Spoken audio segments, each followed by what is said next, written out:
Before we jump into today's podcast, don't forget to jump onto Spotify, Apple, or wherever you get your podcasts and rate us. And also, if you'd like to support the show, join our Patreon. It's patreon.com/so-much-crime-so-little-time, or just go to Patreon and search for So Much Crime, So Little Time. You'll get early access to what shows we're going to cover.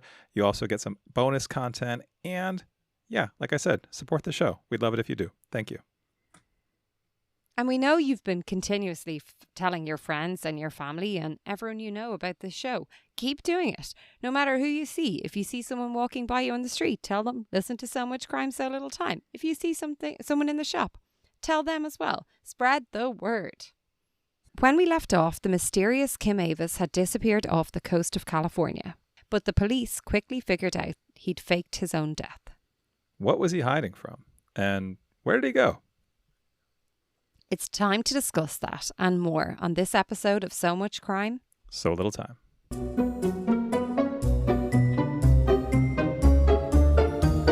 Welcome to So Much Crime, So Little Time. I'm Dee. And I'm Jeff. And before we start, we want to give a warning. This is one of our full recap episodes, which means we're going to do some spoilers for the podcast from BBC Sounds in Scotland called Dead Man Running. If you haven't listened yet, check out our preview episode on this show. It's the one before this one in your feed. And we'll also put a link to Dead Man Running in our show notes if you want help finding it. But if you're ready to go, let's recap this series and discuss our thoughts.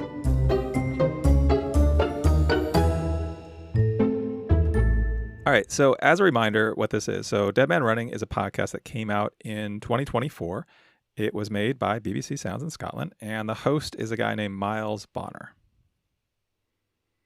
What is the story? We got a lot of questions from the first episode, which we discussed the last time. We learned about Kim Avis, a jewelry-selling, attention-seeking, maybe Good Samaritan, maybe a person who preys on teenage girls, but definitely someone who faked his own death in 2019. All right, so now we're going to do a kind of lightning round recap of the next episodes. That's episodes 2 through 6. Dee, do you want to lead us off with episode 2? Absolutely. So episode 2 is called Fugitive. Here we hear from Jade. She's someone who met Kim when she was 15. At 15, he kissed her in the street, in public, in front of a lot of people. When she turned about 18, he began isolating her from her friends, her family, started to control her. He abused her sexually, emotionally, physically, and mentally. But in 2015, Jade took charge. She went to the police. Once she did, 3 women came forward about abuse that they suffered at the hand of Kim. And by the end of this episode, we know that Kim Avis was charged with 24 total counts of rape, assault, etc. And then at the end, we just hear a little bit more about him being on the run in the U.S., eluding the police. But that really leads us into the third episode. So episode 3 is called Trap. And this one all pretty much takes place in the Colorado Springs area of Colorado, which is south of Denver. We meet a woman named Angie. She is a seller of rocks, gems, and minerals who, fun fact about her, when Miles meets her, she's carrying $25,000 in cash in a bag on her person because she doesn't trust banks. Angie befriended Kim. Sounds like they had kind of a developing relationship of sorts. He was going around Colorado Springs area buying friends, buying them food, rocks and minerals. And at the end, Angie basically sets him up. She calls in the U.S. Marshals who have been looking for him, trying to track him down, and she tips them off to where he is. And that leads us into episode 4. This episode is called Vince.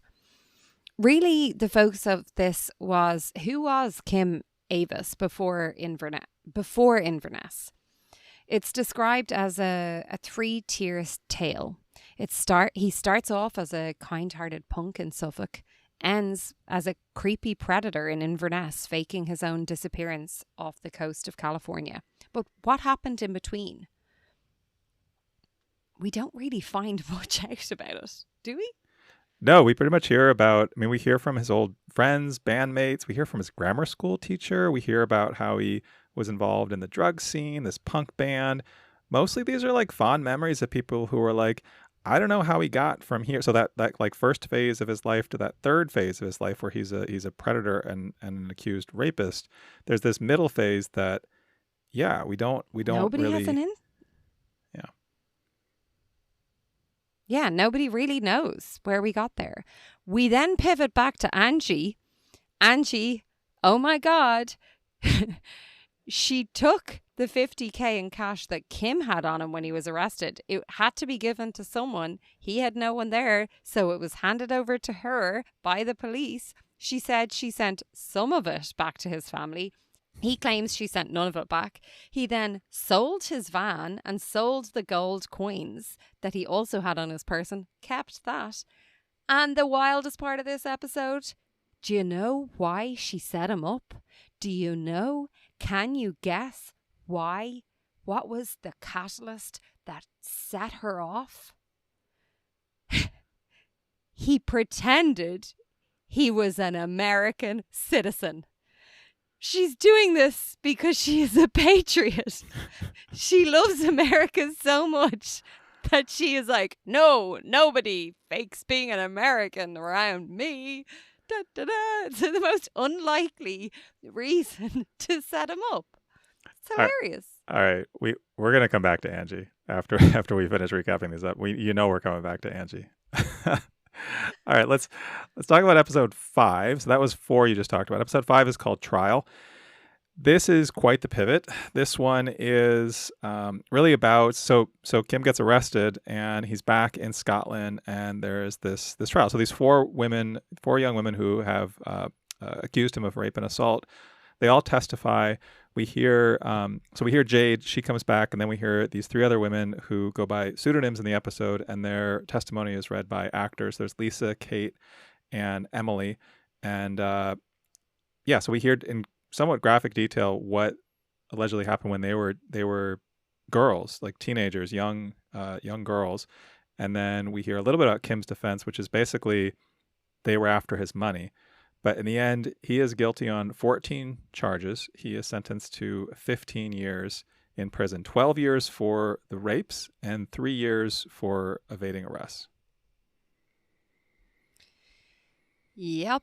And then we pivot over to episode 6. This is called Inverness. This is the final episode in the series. It's a bit of an episode that's cleaning up a few loose ends and introducing new people that we were not aware of. It actually starts out as Miles Bonner, the host, talking about how he was then, after the sentence, ready to move on to a new story until he received a letter from Kim himself in jail. And then a friend of Miles, or a fellow journalist, tells him about this story about a woman at that stage, arriving back in 2001 into BBC news office saying she had a story about being harassed by a man called Kim Avis. And the journalist said, you're going to have to go to the police. And handed over the document, the number, the contact details for the police in Inverness. 6 months later, this woman, Laura, died by suicide in Inverness. And so we start to hear a bit from Laura's family through Miles. We start to hear a little bit about different people that Kim was hanging around with at the time, and some of their responses to the journalists who were trying to find out a bit more about Kim and his life in Inverness at the time. And then we hear from Russell, who is a yoga teacher in Inverness, and he corroborates the story that we heard at the very start. We discussed it in the preview episode, where Kim used to bring people down to Loch Ness and refuse to bring them back unless they had sex with them. And when he does that, Miles Bonner said, I wonder, have you heard of this woman? And mentions the woman's name. And Russell said, yeah, I was good friends with her. And then we get an insight into who we're calling Laura, not her real name, Laura. And how Russell said he felt helpless. He felt like it wasn't his story to tell. So I don't know. What else do you say about this episode? It's kind of bleak. It is. It does end on a one nice note of, we go back to Jade, who was again one of the 4 women involved in the trial, and we hear a little bit about what her life is like now. And she basically was a captive of Kim. Like he kept her in first in like a van, and then in his house, like taking away her cell phone, alienating from all her friends. And she talks about just like the joy she has now in like going shopping, and just kind of the freedom of just being like a regular person out in the world, which is both heartbreaking, but also like at least she's there now, because she had earlier said how she kind of felt like when she was trapped, like, this is just my life now. She had sort of resigned herself to this terrible fate. So, but yeah, that's kind of how it ends. Yeah, that is kind of how it ends. I did like that it circled back about Jade, who was really the instigator to Kim being found out. Yeah. She was the hero in this story, at least one of the heroes, who initially brings this forward to police. And I think that was a really important way to end it. Not on the perpetrator, not on the villain, the vile person that we hear about so much here, but on Jade, who is taking control.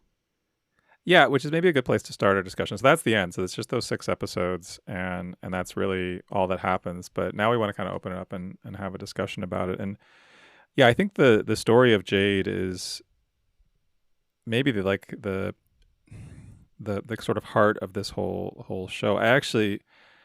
I wish she was maybe more at the center of it, right? Like, I feel like episode 2 is a significant part about her. And I think what sort of I feel like gets glossed over a little bit is that, yeah, you mentioned that he first sort of assaults her in a way when she's 15 years old in a public place. And then they start dating when she's dating. That's what it's referred to. When she's 18, he's 42. This is in 2006. And then we hear sort of that progression into her becoming sort of his captive, where he's abusing her. And that goes on until 2015. I know. Which is he crazy. Moves her into his house at one point. She takes over minding the kids. There is multiple instances she speaks of abuse, both sexual, physical, lots of emotional and mental abuse. And she just is isolated and deflated and thinks that this is all life is for her. Yeah. Yeah. And again, I think, to me, just to kind of step back from the whole series, I feel like the series was about Kim Avis, but like a different way to approach this would have been kind of Jade's story, right? Like, to really focus on these women and what they went through. And that's not really what it does. Like, we really only get the other 3 women's stories in the trial episode, and that's it. That's all we hear about them. And then we hear about Laura in the last episode, but we don't know much about Laura. So, I mean, to be fair, Jade is the only person, from my memory, correct me if I'm wrong, Jade is the only survivor who is willing to have her name out there. So that's true. It's potentially to protect the other women, the other survivors who don't want to be involved in this. And maybe they were hoping to have the women front and center, but it just didn't work out that way because of how they felt and how they needed to be respected. Well, let me ask you that a different way, that I was curious about. Do you think Kim Avis is sort of too much at the center of this story? I know it's what the story is about, but like, do you feel like the treatment of him is too I don't know, it's hard to say flattering, but I feel like he's sort of made Flattering? it. He's sort of made into this like mysterious. Like we talked in the preview episode about how this is like it's a mystery. Like who is this guy? What's he running from? We don't know what he did. Right? Like if they had led with this guy raped young women, I think we would have approached the first episode a lot differently. Absolutely, but and I think that is fair, but not everyone is looking at this from a one episode and then everything else. We are, but not everyone else is. And really, they're trying to emulate what happened. People were drawn in by him. They thought he was this charitable, lovely guy. He was a hero. He was raising money for charity. He was kind. He was charismatic. He was fun. He was different. He didn't conform to society in how he dressed or how he acted. He was kind of this cool, slightly dangerous or off-center person. That's how people saw him, and that's what I feel like episode 1 was. Episode 1 is us, the listeners, are the people of Inverness before they have this knowledge. Okay. Yeah, I see that.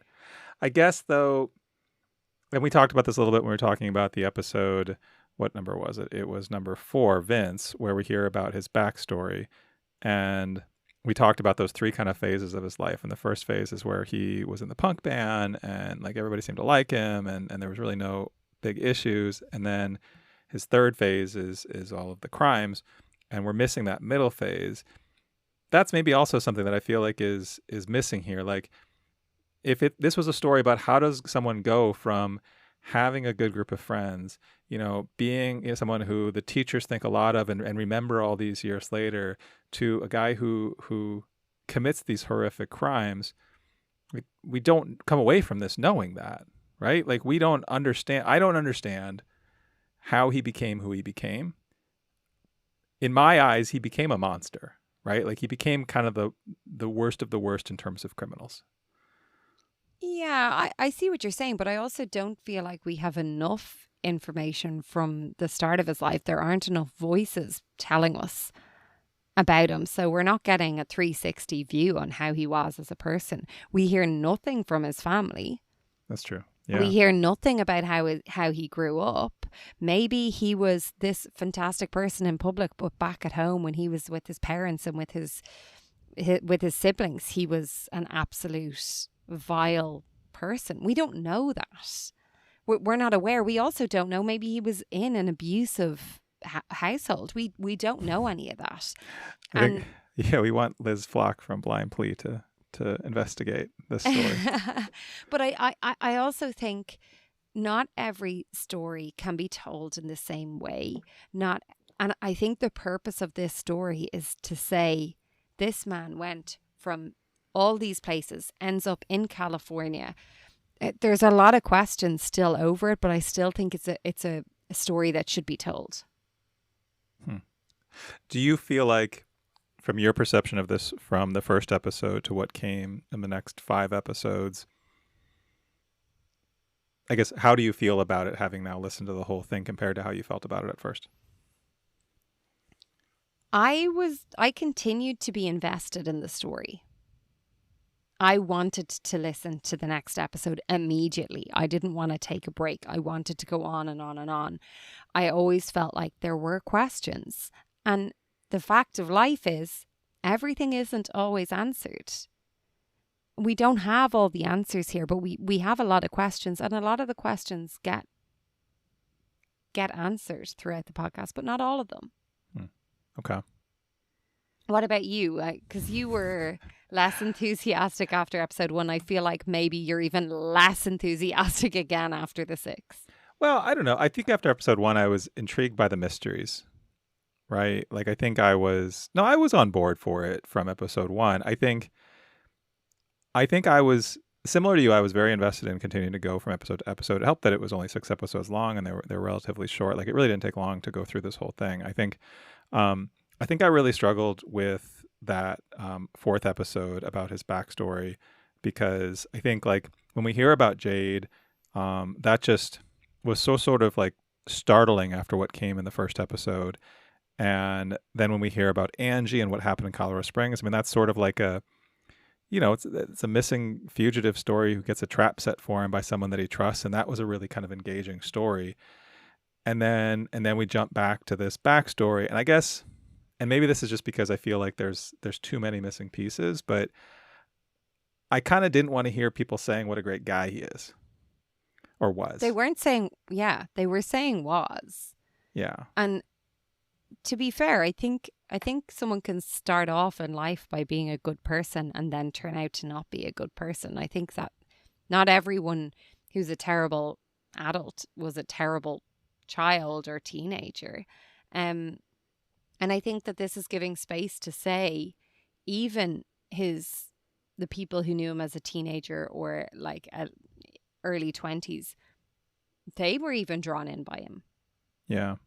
Yeah, no, that's fair. I think it's okay to give that space to it. I understand what you mean about it being very Kim-centered and, we can't say someone is nice when they obviously have committed horrendous and vile actions on girls and women. And I totally appreciate that. But we're not talking West Cork here where we get 8 episodes blowing smoke up the ass of a potential murderer. We get a 30-minute episode, and in fact, not all 30 minutes was on him being fantastic. There was things mixed into it. Yeah. And it's giving us context. It's giving us the backstory, and I think it was important to be told.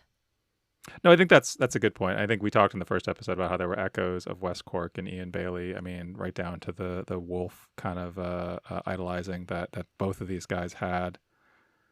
Did you hear when they said that he apparently spent those years in the west of Ireland?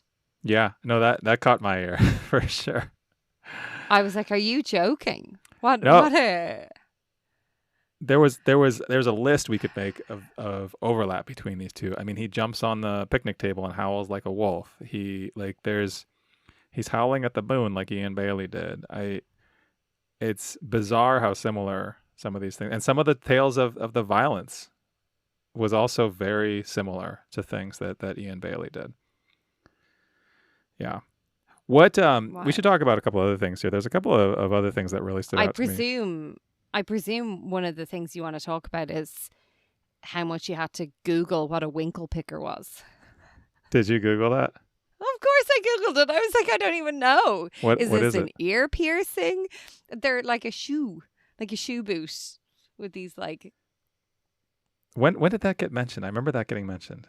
In episode 4 when they were discussing his punk rock phase. Google a winkle picker there. Winkle picker. All right. Yeah, I had never heard that. Winkle picker shoe. Yeah. Okay.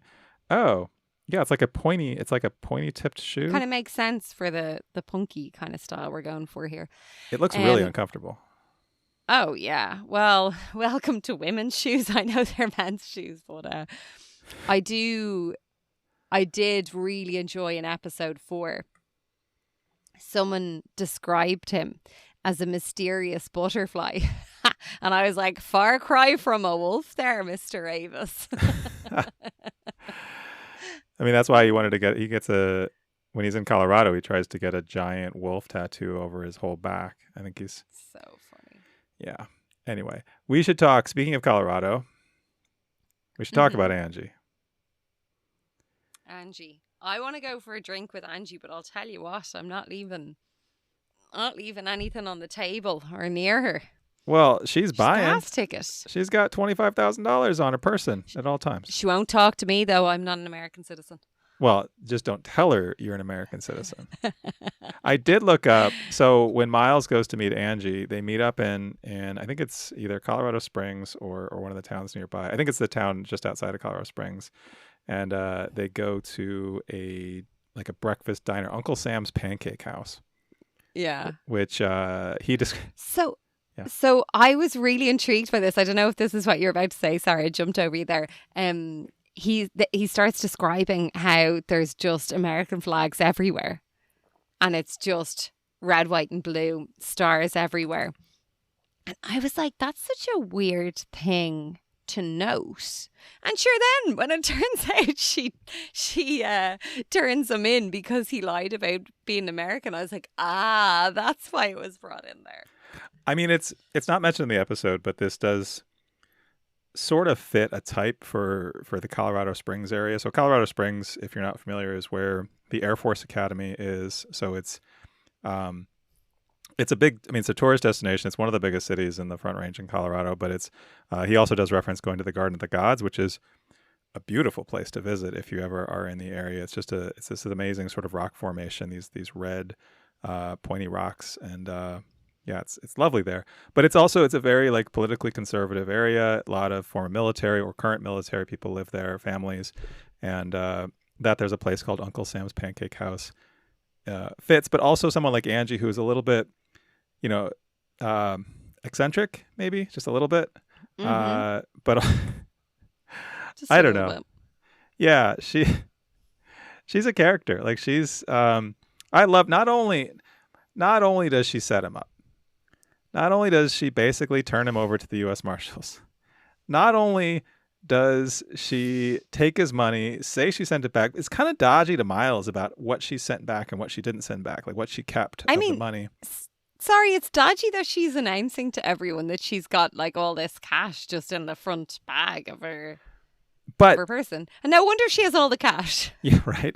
But on top of all that, she also makes a point of noting that she tells Kim, yeah, I'm the one who did it. I'm the one who turned you in. And then she also flies to Scotland on his dime with the money she took from him to go visit him in prison. And she's like, yeah, I wanted to go see Scotland. Good for her. Hilarious. Yeah. I know. Good for her. Do you know what I liked about her and a lot of the women in that are discussed and brought into this show is the strength. I think we hear a lot about heroes. We often I felt as soon as I realized that this story was a lot of centered around domestic violence, I just thought another fecker, vile human who is going to take control of women. And I didn't know how that would sit with me. But what I liked about this podcast is it is very clear that it's the women, it's the survivors, it's even Angie who are the heroes. They're the strength.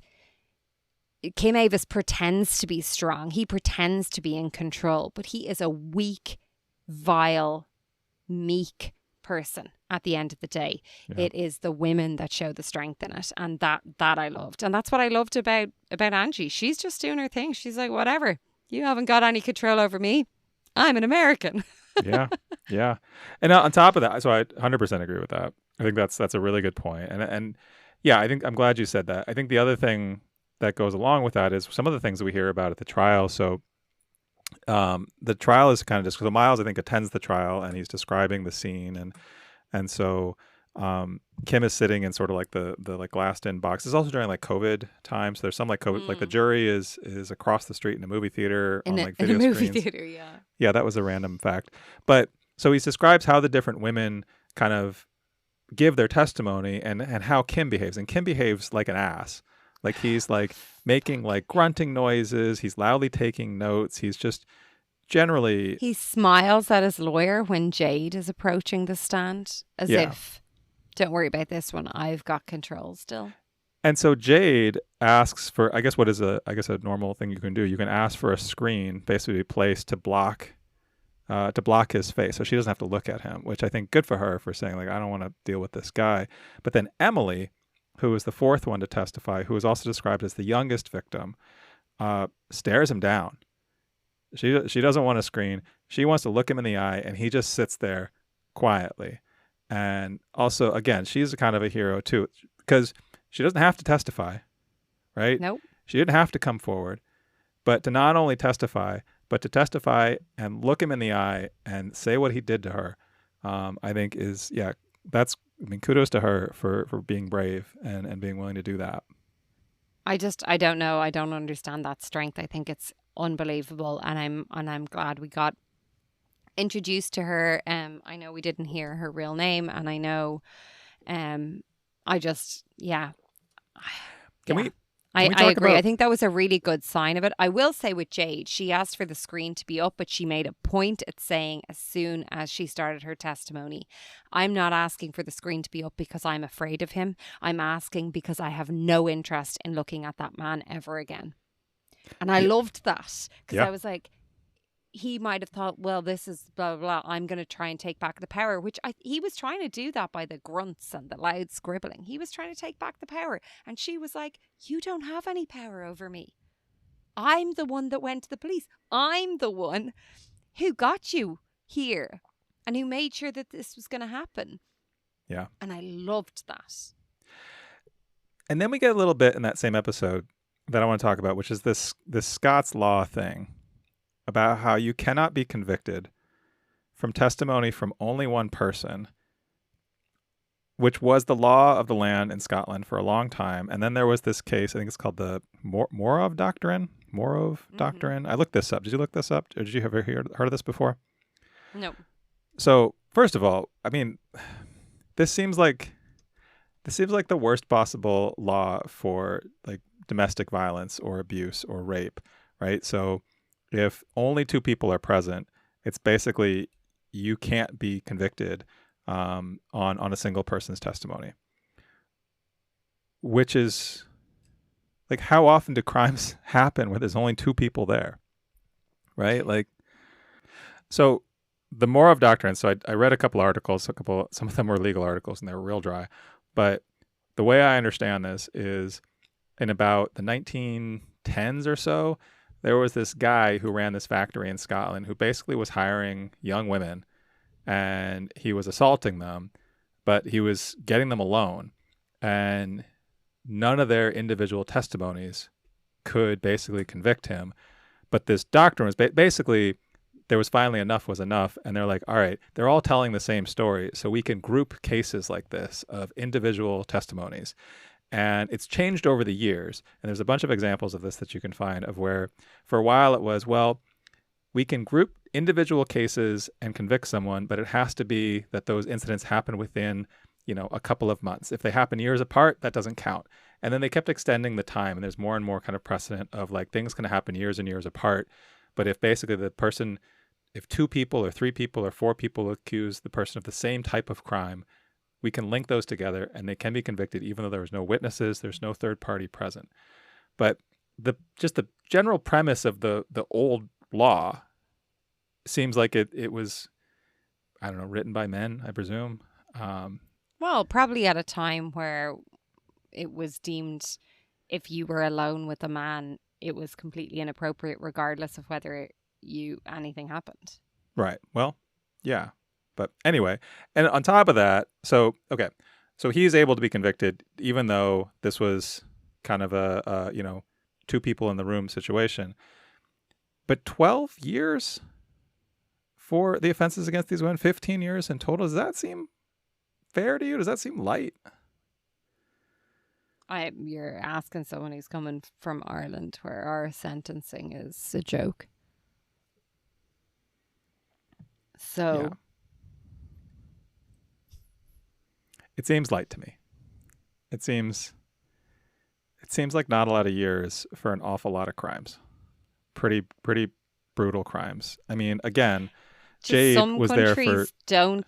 Some countries don't see violence from men towards women as being bad enough to give... We've had a case in Ireland just last week where someone got off even though the man pled guilty to and boasted to his friends, 2 to knock her out, 2 to get her down, 2 to knock her out was what he boasted on social media to his friends.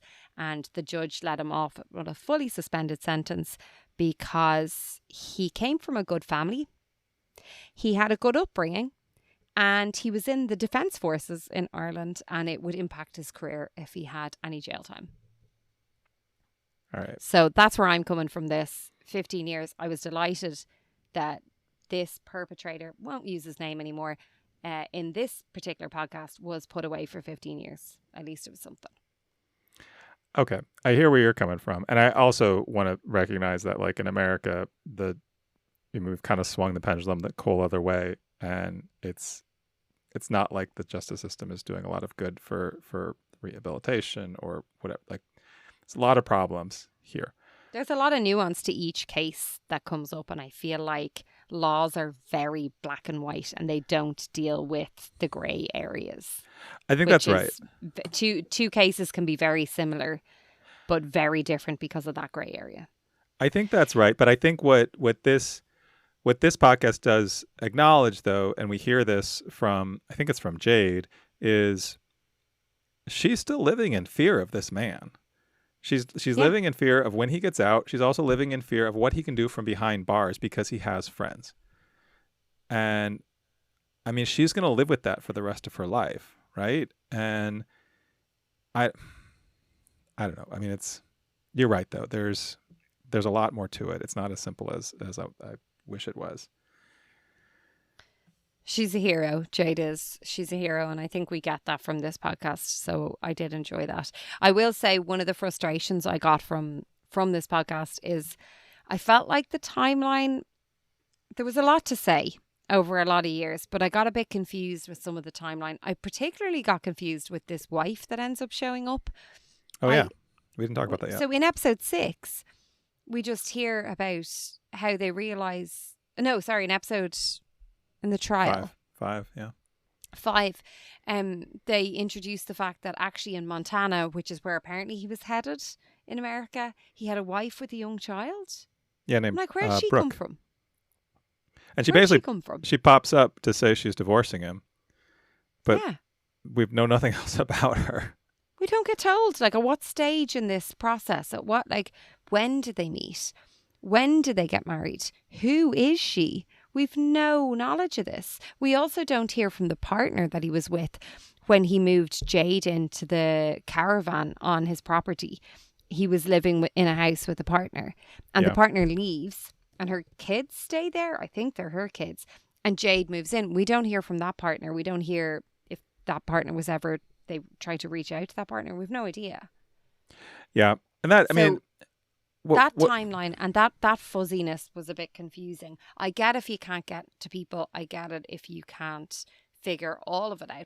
But I would have liked even a line to say, we tried to call, we tried to contact, and there was no contact to be made. Which we do get about Ruben. So the son who called 911 or called in from the beach in the first episode, that Miles tried to get in touch with him, and Ruben didn't want to talk to him. But you're right. A lot of his family were sending Miles Bonner letters. Once from episode 6, we hear that they were sending him letters, not happy with his reporting and this, that, and the other. Whether it was his family, whether it was his friends who seemed to be criminals, basically, drug dealers and such. I don't know. Do you have any resounding questions from the podcast? I mean, I think we've talked about most of them. I think just to kind of, again, step back from it a little bit, I think,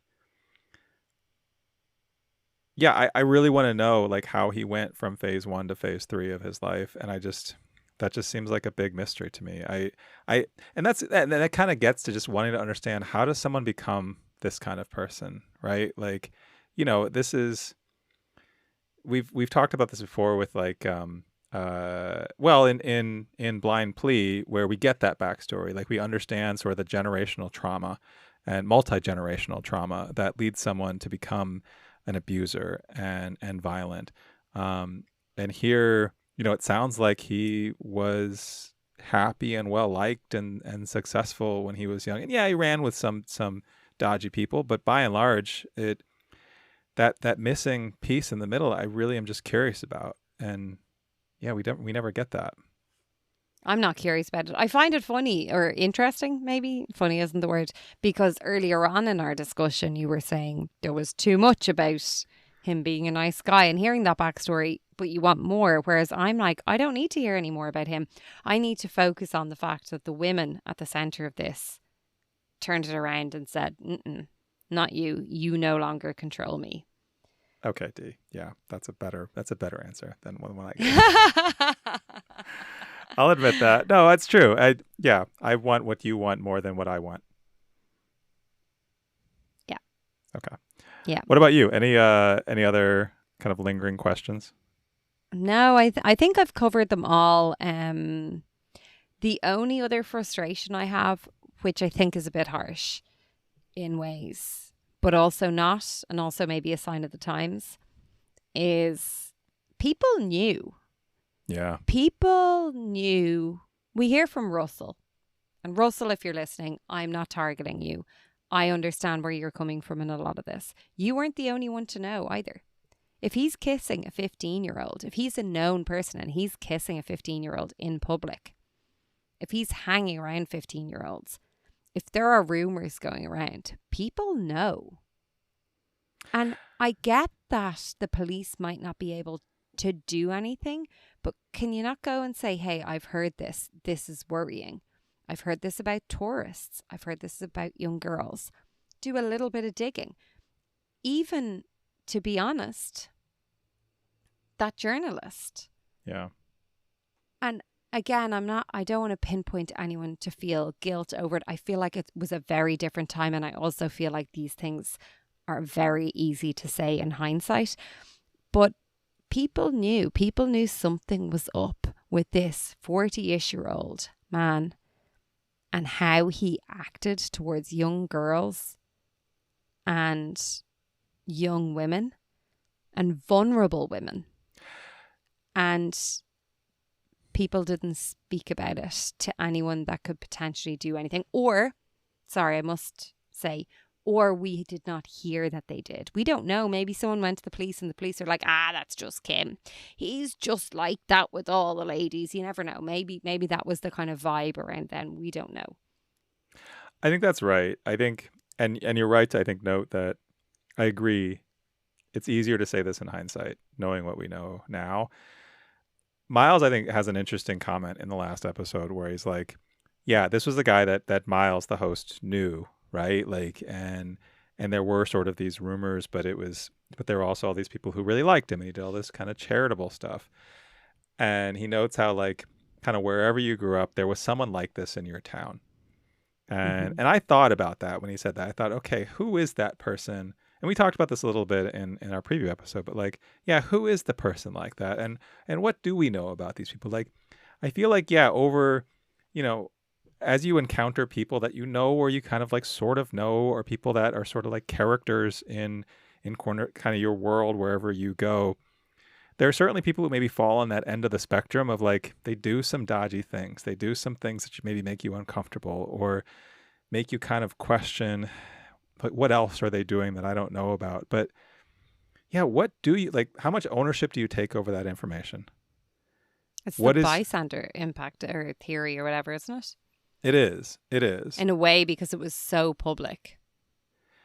It is, but like, what did he do? Like, okay, so Russell admits knowing about what happened. We would take tourists or young women down to Loch Ness. He also admits to warning girls who were semi-interested in him to not do that, to not go there. Yeah, and again, we don't want to single anyone out. My point is, look, no, but my point is Russell is speaking to Miles. Russell's not the only person who knew this. If he kissed a 15-year-old Jade in public, in the middle of a street, I presume, that it's not quiet, then what else does he know? Well, but I also feel like who else knows? I also feel like we get a sense of how manipulative and sort of conniving this guy is, right? Like that he was able to charm people. And he, like, the way he treated Jade was essentially to, like, slowly over the years isolate her and alienate her friends. And I think we've seen that in other stories before, where someone sort of worms their way into someone's life and sort of pushes everyone else away. And you can sit here and say, like, why didn't her friends do something? Why didn't her family do something? But it's not like it happened overnight. It's not like it happened over the 5 minutes it happens in this podcast, right? Like it's slow and it's deeply manipulative. And to be honest, I'm not even talking. I'm talking about that Jade incident from the kiss in particular when she is 15. I'm not talking about her family. We've discussed this in Blind Plea, and in other domestic violence cases that we've discussed. It's not really that really in depth, emotional, controlling, domestically abusive relationship that I'm talking about. That is cultivated over years, and it's really slow and it's very thought out. I'm talking about all the other stuff. Yeah. The bits and pieces that we hear from Emma, the 14-year-old he attempted to pull into his van. He was saying, "Do you want to see some new jewelry I have?" And he tries to push her down onto the mattress. And I'm not saying 14-year-old Emma should have come forward, but I'm saying people knew. And the people we hear about in this case is a handful of people. I'm not calling them out. I'm saying it was known. And I don't know if it's the bystander. I think it's the bystander theory, they say, where if everybody knows, sure, this is just it. It was also in the early 2000s that a lot of this happened. And so I think things would be very different if that happened. I know it would be very different if it happened, downtown near where we live. I think so. I mean, I actually come back to something that I don't think we talked about when we talked about Blind Plea, which was something that Devon's dad said about how when she went off to Alabama and sort of basically disappeared from their lives, like she was over 18, and he's like, she's not a minor anymore. And like when Jade basically disappeared from her life, she was also over 18. So, but like, I'm not talking just about Jade. I'm talking about all of the other instances, because there are so many. There are so many, but they're also like, obviously here we're hearing them in sort of a condensed, pooled together fashion. But, if people only see like, okay, that guy kissed this 15-year-old in the street, that seems really wrong. But like maybe the person who sees that doesn't have all the other pieces of the puzzle, right? Each person only carries maybe one piece of the puzzle. And it's not until Miles, as the host of the show, sort of compiles it all together, puts the puzzle together. So that's a fair point. Yeah, I think I don't know that we're going to solve the bystander issue here, but no, it's and difficult. also it is difficult, and I think maybe I'm very charged on this issue, as you can tell at the moment, in particular after the events that have transpired in Ireland over the last, say, 7 days, 10 days.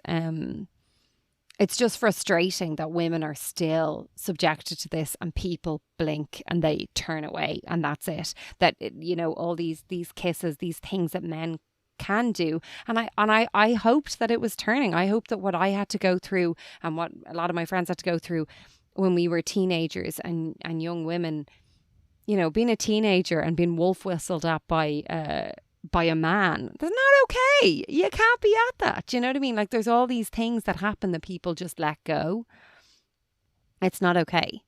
And this feels like a culmination of that, with the most rotten core, because people saw it, people could see. And if I can only imagine that if you were one of the people that he harassed or he abused, how you feel like everybody knows, because everybody can see. I don't want to speak out because everyone loves them. Yeah, I hear you. There's a couple things in my head related to this topic, and they're a little bit far afield of this particular story, but I think they're relevant. One is something that I think about a lot, which is, this is an extreme pivot, but when Jeffrey Dahmer was caught, right? So serial killer who murdered boys and young men, and also I think he was a cannibal too. I think he ate them. But he lived in an apartment building in Milwaukee, Wisconsin, and people heard things, right? Like people heard the machines he was using to dismember bodies. There was a time, I mean, there's all kinds of stories that came out of things that people just sort of ignored, just sort of let go, and that always sort of stuck with me. Of like, this guy, it's not like he was living out in the woods in the middle of nowhere. Like, there were lots of people around. There were lots of people who knew there was something wrong with this guy, and there was something wrong going on in that apartment, and it took years for that to come out. And so that's one end of the spectrum. Different end of the spectrum, there was a time where I called Child Protective Services on a neighbor when I lived in an apartment complex. This was several years ago. And I remember talking about this with my wife of like, we think these kids are in danger. We think they're in an unsafe home. But we didn't, it took us a long time to call. Like, it took us a lot of because also you don't see everything, right? Like, you see fragments of someone's life. You're busy living your own life. You're busy with your own issues. You're busy doing whatever and your own things in your head. But it was the accumulation of little glimpses of things that we saw over time and going back and forth and saying, I think there's something wrong here. I don't like what I can see. I think we should probably call somebody about this. Should we call somebody about this? Like, who do we call? Like, what are they really going to do? Are we just getting in the way of somebody else's business that we have no business being in? And we eventually did call, and it ended up being a situation where those kids were unsafe and they got taken away. And it was a whole thing.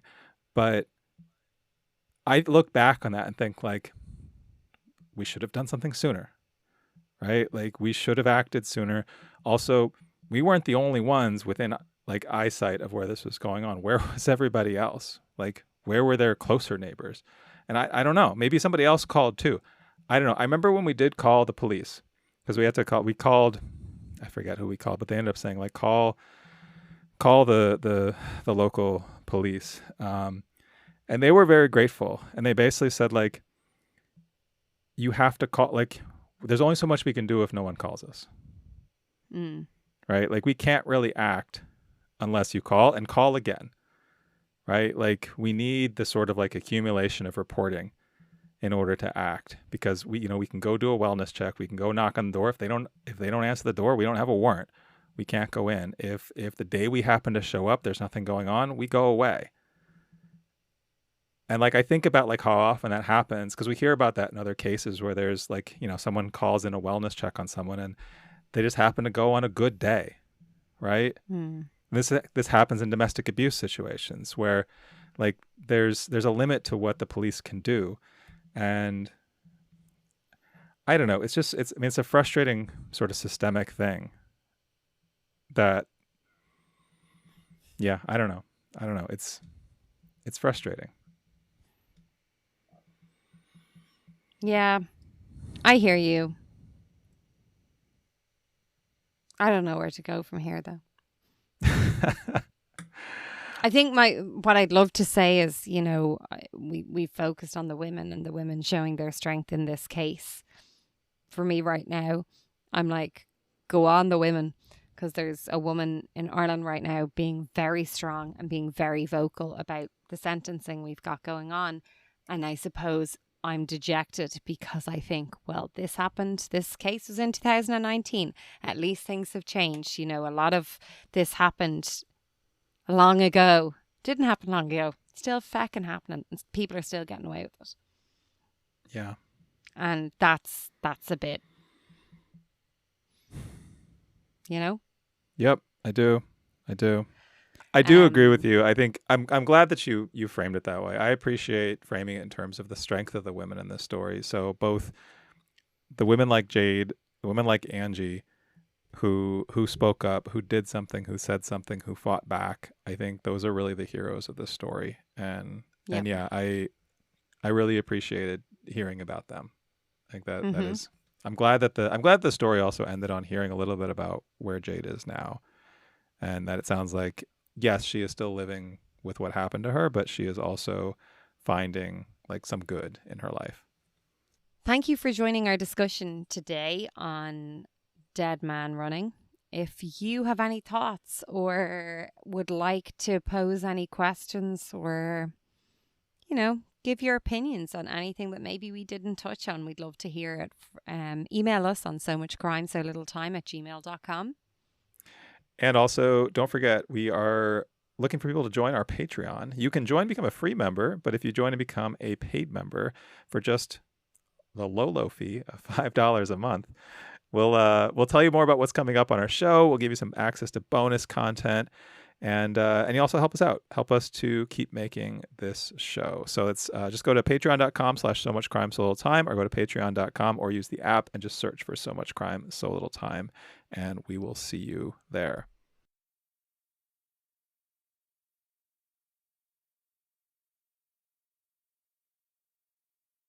Hey, Jeff, you know when you were in high school?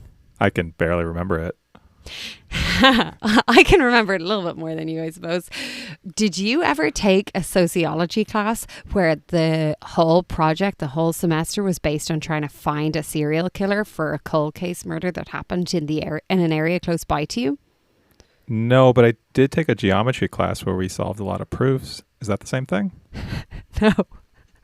No, it's not.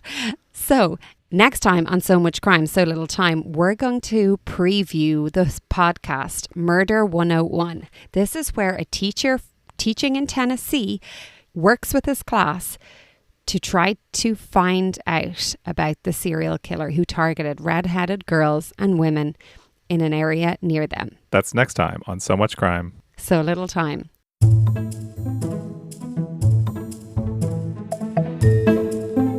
So Much Crime, So Little Time is a production of Mind Glove Media. The executive producer is Paxton Caloriso. Our associate producer is Blythe Ty. Our theme music was composed by Vyacheslav Starostin. If you haven't done it yet, please subscribe to this show on your podcast app. And don't forget to give us a 5-star rating and a review. Even better, tell your friends. To join the discussion, look for us on social media. Check out the show notes for all the links. Thanks for listening.